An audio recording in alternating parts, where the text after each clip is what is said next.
গোবিন্দগঞ্জ উপজেলার বাইরের কিছু মানুষ তারা চাচ্ছে যাতে আমাদের এই ইপিজেডটি গোবিন্দগঞ্জে না হয়ে অন্যত্র সরে যায়। তো আমি পরিষ্কারভাবে বলতে চাই, এই ষড়যন্ত্র করে কোনো লাভ হবে না।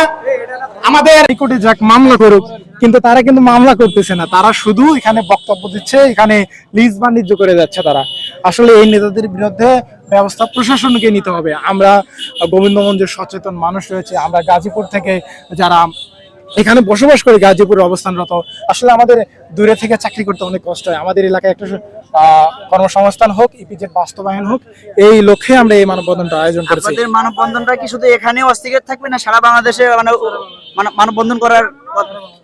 আসলে আমাদের এই মানব ব্যক্তি এরা যাচ্ছে ইপিজেড যেন না হয়, কারণ তারা জমি লুজ দেখাচ্ছে ওখানে, এদেরকে উস্কিয়ে দেওয়া হচ্ছে।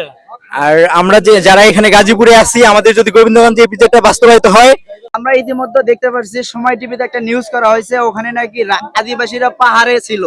আপনাদের ওখানে কি কোনো পাহাড় আছে? জি না ভাই, এটা একদম মিথ্যা কথা। ওইখানে আমাদের কোনো পাহাড় নাই। ইপিজেড হবে, ইপিজেড হোক।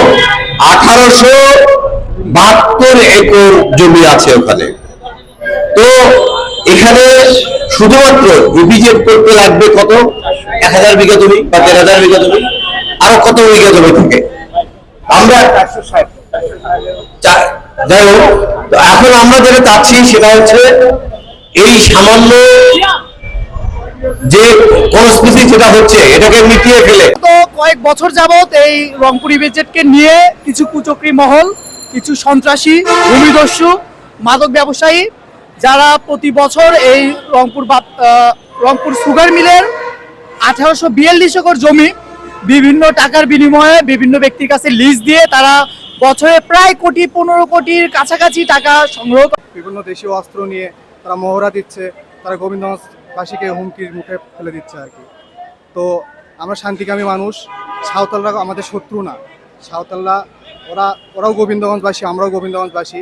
গোবিন্দগঞ্জের উন্নয়ন হলে তারাও যেভাবে উপকৃত হবে, তাদের জীবনমান উন্নয়নের জন্য আমরা কাজ করে যাব। তাদের জীবন অনেক বাধাগ্রস্ত থাকে এবং পারিবারিক অনেক চাপের কারণে বা অনেক সমস্যার কারণে তারা ঢাকাস্থ কোনো কর্মসংস্থানে যোগদান করতে পারে না।